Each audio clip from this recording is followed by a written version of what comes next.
je vous propose de regarder aujourd'hui quelques cartes du continent africain. Ce continent, pour des raisons historiques, a longtemps été, comme on dit, le précaré des Européens et de la France en particulier, en tout cas pour l'Afrique de l'Ouest et du Nord. Or, depuis quelques années, les États-Unis montrent par leur intérêt pour ce continent qu'ils ont désormais une vision stratégique. Alors essayons de faire la synthèse. Il y a 53 États en Afrique, 850 millions d'habitants en 2005, et ce continent concentre presque la totalité des réserves mondiales de chrome au Zimbabwe et en Afrique du Sud, 90% des réserves de platine en Afrique du Sud, 50% des réserves mondiales de cobalt, surtout en République démocratique du Congo et en Zambie, du gaz, du pétrole, surtout au Soudan, dans le golfe de Guinée, dont le Nigeria, qui est aujourd'hui le 9e producteur mondial de pétrole. On trouve aussi d'importantes réserves en or, diamants, manganèse, du cuivre, du fer, de l'uranium, du charbon. Donc, ce continent est riche et donc il est logique qu'il intéresse les Américains. En mai 2000, d'ailleurs, le Congrès des États-Unis a adopté l'AGOA, c'est-à-dire African Growth and Opportunity Act, qui est une loi sur la libéralisation des échanges et la croissance en Afrique. 37 États d'Afrique subsaharienne peuvent avoir un accès facilité au marché américain pour certains produits, notamment le textile. Et pour les États-Unis, ce programme s'intègre dans un projet de conquête de marché qui était jusque-là plutôt réservé aux Européens. Bien, mais parmi toutes ces ressources qu'on vient de mentionner, c'est avant tout le pétrole et le gaz qui intéressent les compagnies américaines. Qu'on en juge. En Angola, c'est la compagnie Chevron qui contrôle 75% de la production, les puits étant surtout localisés dans l'enclave de Cabinda. Depuis 2003, plusieurs compagnies américaines explorent les eaux du golfe de Guinée sous souveraineté du Nigeria, de la Guinée équatoriale, des îles de Sao Tomé et Principe.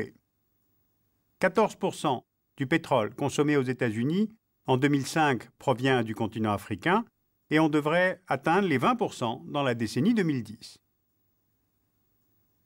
On note aussi qu'un oléoduc a été ouvert en 2004 entre le Tchad et le Cameroun, entre Doba et Kribi, et il est géré par un consortium dirigé par ExxonMobil et Chevron. Un autre, entre le Tchad et le Soudan, est actuellement à l'étude. Alors avant toute autre matière première, les investissements américains en Afrique se concentrent sur le secteur pétrolier et sur certains États. 40% des investissements directs étrangers américains en 2002 étaient dirigés vers seulement l'Afrique du Sud, l'Angola et le Nigeria. Alors tous ces choix répondent à des objectifs stratégiques. Et pour comprendre, changeons d'échelle. D'abord la diversification. Depuis le choc pétrolier de 1973, la part des importations américaines en pétrole du Moyen-Orient est passée de 25% à 15%. Ensuite, la proximité. Le golfe de Guinée est en face de la côte est américaine, de l'autre côté de l'Atlantique, et cette relative proximité est vue comme un atout. Ça réduit les risques de rupture d'approvisionnement, et comme les variations des prix du pétrole sont liées à un marché et non pas à une région, alors autant acheter au plus proche et au plus sûr. Car il y a aussi les questions de sécurité. Les attentats du 11 septembre n'ont pas mis fin à l'alliance stratégique entre gendarmes pétroliers saoudiens et gendarmes militaires américains. Mais il y a désormais suspicion mutuelle. Donc, vu de Washington, le continent africain peut prendre une certaine valeur par sa richesse et par sa localisation. Une carte, vous voyez, montre bien les routes maritimes utilisées pour le transport de pétrole et des matières premières, et elles sont toutes circum-africaines. On peut repérer les points de passage et les détroits de Gibraltar, Suez, Bab el-Mandeb, Canal de Mozambique, Cap de Bonne-Espérance. Donc, il faut assurer la sécurité des approvisionnements énergétiques. Alors pour cela, les États-Unis déploient leur 6e flotte en Méditerranée, dans le golfe de Guinée, la 5e dans le golfe d'Aden et l'océan Indien. À cela s'ajoutent maintenant plusieurs déploiements militaires terrestres et qui sont plus récents. En octobre 2002, donc un an après le 11 septembre, le Pentagone a ouvert une base à Djibouti, à Camp-Lemonnier, avec environ 1 millier d'hommes. C'est une ancienne base française qui cohabite maintenant avec la plus importante base militaire qu'a la France à l'étranger, avec 2700 hommes. De là, les forces américaines peuvent mieux contrôler le canal de Suez, où passent chaque jour 40 navires de toutes sortes. Ils peuvent surveiller la Corne de l'Afrique, c'est-à-dire l'Érythrée, l'Éthiopie, la Somalie, le Yémen, et quand le Monnier est conçu pour la lutte antiterroriste dans la région. Car je vous rappelle que le Kenya a été la cible de plusieurs attaques terroristes, dont une en 1998 contre l'ambassade américaine à Nairobi.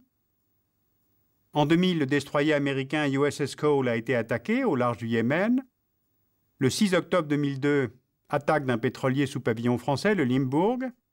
Et puis, il est aussi envisagé d'installer une autre base à Bosaso, en face du golfe d'Aden, ce qui évidemment pousse les Américains à s'y intéresser. La diplomatie américaine a également obtenu en décembre 2002 des facilités d'accès aux aéroports éthiopiens et aux ports d'Érythrée. Et puis maintenant, de l'autre côté, dans le golfe de Guinée, il y a un autre projet de base à Sao Tomé et Principe. Et puis enfin, les États-Unis ont réorganisé leur programme d'assistance militaire en Afrique depuis le printemps 2002. Alors concrètement, cela veut dire qu'en plus de la formation de forces armées africaines à des missions d'interposition et d'assistance humanitaire, ce nouveau programme, qu'on appelle ACOTA, inclut désormais un entraînement offensif. Par exemple, en mars 2004, une opération a été menée par des troupes du Mali, du Tchad, du Niger, de l'Algérie contre le groupe salafiste pour la prédication et le combat, qui opère dans cette région du Sahel. Le groupe est soupçonné d'avoir des liens avec Al-Qaïda et plusieurs tonnes de matériel, des moyens aériens et de protection et une unité spéciale liée à la CIA ont été mises à la disposition par l'armée américaine pour réaliser cette opération interafricaine. Alors le continent africain ne faisait pas partie des priorités de Washington. Eh bien, l'interventionnisme énergétique et militaire des États-Unis s'y est développé et en très peu de temps. Et cela semble entrer évidemment en concurrence avec l'influence de la France. La France est l'une des anciennes grandes puissances coloniales. Par des accords de défense, Paris est lié au Cameroun, au Gabon, au Sénégal, à la Côte d'Ivoire notamment. Avec plusieurs États d'Afrique de l'Ouest, plus la Tanzanie et Madagascar, Paris est lié à des accords de coopération militaire. La France dispose également de 5 bases militaires, soit en tout quelques 6 000 hommes, ce qui ne tient pas compte des 4 000 hommes déployés en Côte d'Ivoire depuis 2003. Donc, est-ce qu'il y a véritablement concurrence ? En fait, les choses sont plus compliquées que ça. D'abord, Paris a peu à peu mis en place des accords de coopération à vocation régionale et non plus en bilatéral. Il y a aussi un cadre multilatéral d'action, comme l'ont montré les interventions françaises en République démocratique du Congo, dans le cadre de la politique étrangère de l'Union européenne en 2002, ou bien dans la crise ivoirienne en 2003, elle agit sous mandat de l'ONU. Et s'il y a rivalité, elle ne porte pas tant sur qui assure la stabilité de certains États africains, mais sur ce que l'on peut faire de cette stabilité, c'est-à-dire les réseaux commerciaux, les investissements, l'accès aux ressources, et bien sûr l'outil essentiel de la langue, c'est-à-dire la francophonie dans le cas de l'Afrique de l'Ouest. Alors que retenir de ces quelques éléments ? D'abord, la stratégie américaine sur le continent africain peut se résumer à l'exploitation des ressources minières et surtout énergétiques.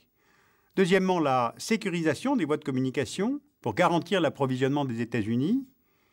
Troisièmement, une telle orientation géographique et sectorielle des investissements fait qu'ils ont peu d'effet sur la croissance en Afrique.